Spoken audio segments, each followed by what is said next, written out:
You ever buy something as harmless as a door lock, thinking you're just fixing a small problem, and somehow end up in the middle of a neighborhood war? Yeah, that happened to me, and I gotta tell you, it's a story I never thought I'd be telling. If you told me one cold afternoon that swapping out a busted backdoor lock would have half the county's police force rolling up at my house, well, I probably would have laughed you off my porch. But let me back up a sec, because this is the kind of story that gets wilder every time you remember it. See, it all started with this old lock, sticky, temperamental, drove me nuts every time I tried to open the back door. WD-40 wasn't cutting it anymore. So I ordered a new lock online, grabbed my toolbox, and figured I'd handle it myself. I wasn't messing with the front door, or the mailbox, or painting the house purple. I was just fixing something in my own home, you know? But apparently, in my little HOA kingdom, that's enough to stir up trouble. The moment I slid the key in to get started, I heard these slow, heavy footsteps scraping up my driveway. Didn't even have to look up. There's only one person in our neighborhood who walks like she owns the pavement, Karen. Yeah, our self-declared queen bee, always got her clipboard and a new rule to slap you with. She stops at the edge of my yard, arms crossed, staring like I'm breaking into my own place. "Are you seriously changing your locks?" she hollers, like I'm about to rob the whole street. I just hold up the new lock, trying not to laugh. "Yep, it's my door, Karen." She edges closer, looking like she's about to recite the Constitution. "I run this neighborhood, you know," she says, chin up, eyes narrowed. And then, no joke, she whips out her phone.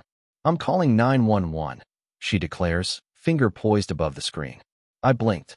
Wait for what? Because I'm replacing my own lock. But she's dead serious. "You can't just change your locks without permission. It's a security risk," she insists. Now I've heard about HOA Karens online, but I thought those stories were exaggerated. Nope. This was the Olympics of overreactions. She actually calls. I stand there, half stunned, half ready to roll my eyes straight out of my head. 911, what's your emergency?" Comes through the speaker. I try to keep my cool. "Karen, you're really calling the police because I'm changing a lock on my own house?" She ignores me. "Yes, officer, there's a man here, changing his locks without proper approval, tampering with his door." I'm very concerned. She lays it on thick, like I'm some kind of home invasion specialist. The dispatcher, God bless her, sounds just as confused as I am. "Ma'am, are you sure this is an emergency?" Changing a lock doesn't usually require police, but Karen won't back down, rambling about HOA rules and the integrity of the neighborhood.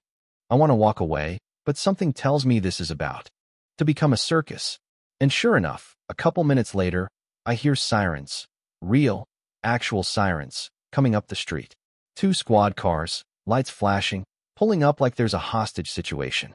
I look at Karen, and she's just beaming, proud as can be, like she's just saved the neighborhood from certain doom.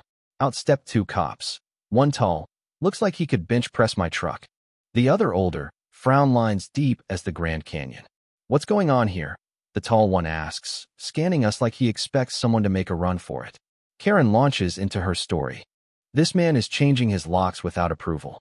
It's a violation of HOA regulations. We need to report this." The younger cop blinks. "Ma'am, are you serious?" His tone is halfway between confused and annoyed. Karen nods, dead serious. "He's threatening the security of the neighborhood. There are rules for a reason." The older cop finally speaks up, looking at me. "You're changing a lock on your own house, right?" "Yes, sir. Back door was jammed, just fixing it." He sighs, then turns to Karen. "Ma'am, unless you're reporting a crime, like a break-in, this isn't a police matter. You can't call 911 because you don't like your neighbor's home repairs." He's got that look like he's dealt with her before. But Karen's in too deep. The HOA says all changes must be approved. What if he's trying to break in? The cop cuts her off. "There's nothing illegal here. Unless you're reporting theft or a crime, we're done." Karen's face turns the color of a boiled lobster. She opens her mouth to argue, but the officer lifts a hand. "If you keep wasting our time, we'll have to issue a warning." "Understood." She just stands there, huffing, lips pursed. As the cops head back to their cars, I call out, "Thanks for the backup, fellas. Good to know the police aren't for hire by the HOA." The younger cop cracks a little smile, nodding as they drive off. But Karen doesn't leave. She just stands on her driveway, arms folded, glaring at me like I kicked her dog. I knew right then, this wasn't over. Not by a long shot. The next few days? Dead quiet. Too quiet. No knocks from Karen, no passive-aggressive flyers in my mailbox. But I could feel the tension humming in the air like a power line about to snap. Then, one evening, I come home to a plain white envelope on my porch. No name, no return address, just vibes. Of course, it's from the HOA. I open it, expecting a warning, but it's just a printed email. Neighbor, while it's clear you think you're above the rules, let me remind you we do not take such violations lightly. Consider this your first and only warning. If you ever make another change without approval, there will be consequences. No signature, but come on, the passive-aggressive energy was 100% Karen. I crumple it up, ready to toss it, when Karen's car rolls into her driveway across the street. I catch a glimpse of her, and she's got that smug little smile, like she just won something. I'm done. I march over, knock on her window. She rolls it down, eyebrows up. What do you want? I hold out the crumpled paper. You think this is funny? Sending anonymous threats?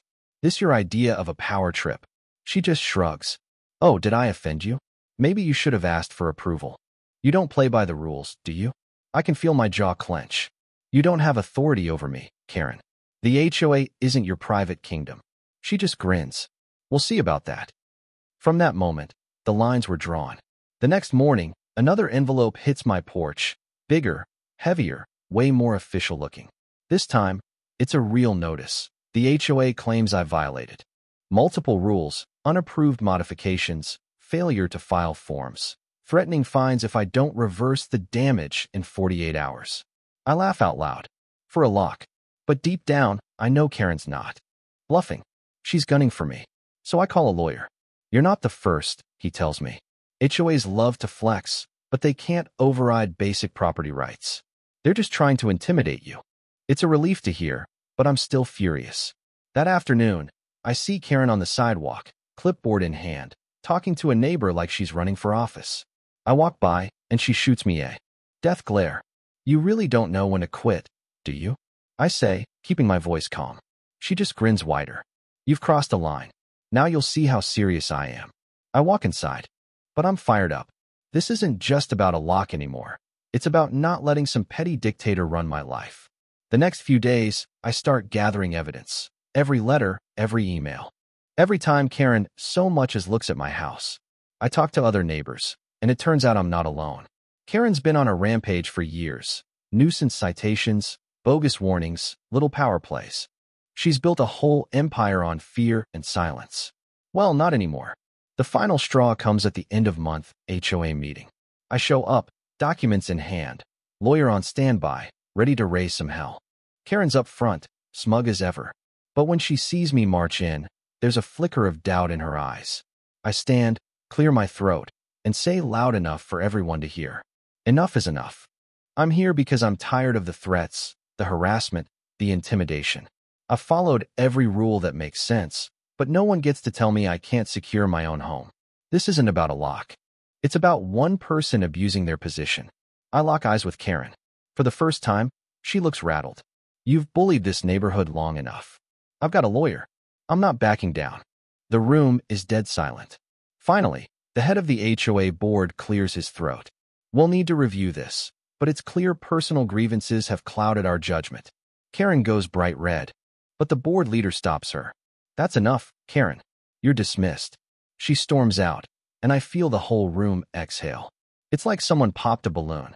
Meeting ends with the board promising to revisit policies, and for the first time, I feel like the tide's turned. Now, I'm not naive. Karen's probably plotting her next move. But I stood my ground, and this time I won. Sometimes, the little things, like a stubborn lock, are what finally wake you up to fight back. So what would you have done? Was I right to push back, or should I have just played along? Drop your thoughts below. I want to hear your wildest HOA stories. And hey, if you love a good underdog victory, hit that like button, subscribe for more drama, and let's keep this conversation rolling. Because at the end of the day, nobody, and I mean nobody, should get to play sheriff in your own home.